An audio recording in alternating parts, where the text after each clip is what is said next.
back and talk to yourself when you're like 15. Like if you could travel back in time and come visit yourself when you were 15 or 16, what would you tell yourself? 15 or 16. I kind of lived my life like with little or to no regrets. So I think that I was just fine back then, and I wouldn't change anything. I mean, I felt that, I learned through life experiences. I mean, I don't even want to say the stuff that I used to do when I was young. I did some really bad things. But those are learning experiences, and it's like almost like getting out of your system. So then when you're older, you know that that's not the proper way to go. So Right. I think to me, I think sometimes it's best that parents, they don't really infringe their values onto the children too early, to kind of let them learn from their own life experiences, and I think that's better for their growth, rather than, because I feel that if parents are like telling them, oh, like for example, you have to keep your room clean at all times, and they force them to be clean all the time, and then they go to college and then they just turn the opposite because they're like rebelling. So I think Right. sometimes like children, especially before the age of 18, it's good to get all that negativity out of your system, because basically the law, they're really lenient on children. Like, you could do a lot of crazy things and they won't really put you in jail. But once you turn 18, I mean, they'll just throw you in jail. Like if you rob somebody, they'll throw you in jail for like, say, 10 years. But if you rob somebody at the age of 15, they kind of slap you on the hand. And it's like, I feel that, when you're younger, you should get all of that out of your system, so then when you get older, you can be responsible and you kind of learn from experiences. But if you kind of live like a goody two-shoe life when you're young, and then you turn 18, you might start rebelling. Like for example, like the Miley Cyrus girl, for example, like grew Yeah. up like a goody two-shoes, and all of a sudden she's like a freaking, like, looks like a she-devil or something like that right now. You know what I mean? Right. It's like when your parents force you to live a certain way, later on you can start rebelling, and it's not really a good thing. So for me, I did some horrible things when I was younger that I don't even want to mention, but I don't want to I would never want to change that, because that was part of my life, my learning experiences growing up, and that's why I feel that I'm more responsible for my age right now, is because I know the stuff that I used to do is not a good thing. So Right. I wouldn't tell myself to do anything different. I'd say just do the same thing that you were doing. Just basically, the most important thing is learning from your mistakes. Yeah. Learning, that's important. And I did. I learned from my mistakes. So, Right. what about you? Gee, I'd probably tell myself, don't go into the military. It's not what you think it is.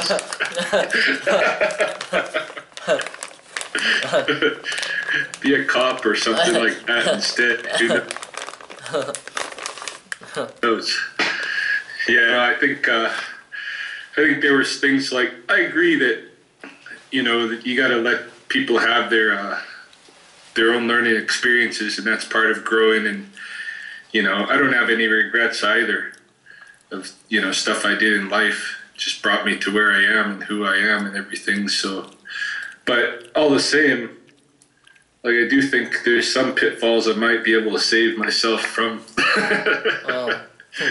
Like, don't go in the military. Who knows what would have happened to me if I didn't? Maybe that's a bad move not to go in, but maybe I needed that. But How long were you there? how long? Yeah. I was in there 3 years. Was it the U.S. or was it the Canadian? Yeah, it was the U.S. Army. Oh, yeah? Yeah, I was in signals intelligence. I was working live missions that are top secret. Oh, wow. Yeah, but it was really different than what I thought it was going to be. I mean, I went into it because that was where you could get the top secret clearance. And I wanted the top secret clearance because you needed that to get into special forces. That was my goal. My long-term goal was to get into special forces. Yeah. And but then being in intelligence and working with special forces, I realized that they aren't what they claim to be. Like their motto is supposed to be the free the oppressed, but it's like exactly the opposite what they actually do out there. Yeah. So yeah, so I was really disenchanted for about 2 of those 3 years. I was just miserable, and that's, you know, I was so miserable. I was like drinking myself almost to death, I think, during that time. Like it was bad, you know. And then I even started getting into drugs and started smoking, and all that stuff started right then. Okay? So, yeah, if I was to go back to myself when I was 15 or 16, I like try to tell myself, you know, what the military's really is, so I could steer in a different direction. But all the same, though, you know, if I hadn't gone into that and hadn't experienced that disenchantment, I probably would have never went to college and university, you know, because I never had any plans to do that. Yeah. You know, I probably would have never went to college, university. I probably would have never, you know, come up here and like started looking around for a different identity, you know, to glom onto than American. Yeah. Yeah. Wouldn't have gotten involved in the tribes and the Blackfoot tribes and all that stuff. So I would have been a totally different person, but I don't know if it would be better or worse. Yeah. Yeah. I mean, it's like very valuable experiences for you that a lot of people could learn from, you know? Right. So, but at least like your experience could kind of like warn other people too. Right. You know, so then now that they're let's say for example, people are even watching this video and they hear what you say, they might even double think about that. Yeah. You know, like to get involved. I mean, I saw some recent documentaries on the CIA and they're talking about some crazy stuff about that, you know? Yeah. Yeah. Like, yeah, I mean, that was like a common experience for me, and I think it started in college, where I go into college and I join a fraternity thinking like that it's all positive. And they're like making out, oh, you know, we're about community service, we're about like getting good grades and, you know, about brotherhood, all this positive stuff. And then you go through the pledging process and they put on a facade, like this face of the fraternity that everything's all good.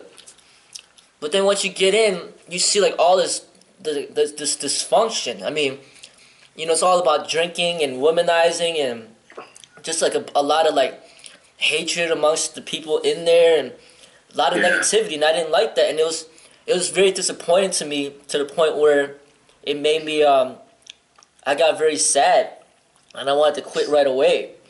And then that kind of led me to formulate my own martial arts club. So instead of like wasting all my time with that, I created my own like martial arts club. You know, and then after that, I ended up doing the law enforcement thing, and then at first everything's all peaches and cream, but then you see the problems with that. I mean, what ended up happening with the whole racism and stuff like that I experienced, and it's just like constantly, like, you know, going through these experiences where you think it's like gonna be all positive, and then you see the negative, and then like just learning to deal with it, you know. Right. So. Yeah. Yeah. So that question came out of another question. Somebody asked that I didn't know how I would respond to, but somebody asked if you could go forward in time to when you're like 60 years old, 70 years old, what would you tell yourself? Okay. Let me make a separate video for that one.